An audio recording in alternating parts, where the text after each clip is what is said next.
எதுக்குமே நீ அடிமையாக. அழகா, மனதை அதன் போக்குக்கே விட்டுவிட்டால் அதற்கு காட்டு யானை பலம் வந்துவிடும்.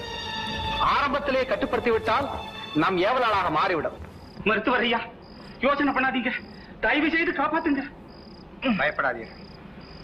யாருடைய தாகமானாலும் அதை தீர்த்து வைப்பதுதான் தண்ணீரின் தன்மை.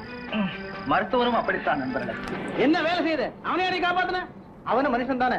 மனுஷன் தான், ஆனா நம்ம விரோதி. அப்பாவை கொண்டு கூட்டத்தை சேர்ந்தவன், அவனுக்கு உதவலாமா? உதவின்னு கேட்டா எதிரியா இருந்தாலும் உதவணும். அதுதான் பண்பு. வாழ்க்கை துணைவியா வரப்போது பணத்தை வாங்கி வாழ்க்கை நடத்துற நிலைமை இந்த ஆம்பளைக்கு. சரி, அப்படி எந்த ஆளாவது விரும்பினான் அவனை நான் அடியோட வெறுக்கிறேன். பலாத்காரம் என்பது மன்னிக்க முடியாத குற்றம். அதை யார் எதற்காக செய்தாலும் தண்டனை அனுபவித்தே தர வேண்டும். இதற்கு விதிவிலக்கே கிடையாது.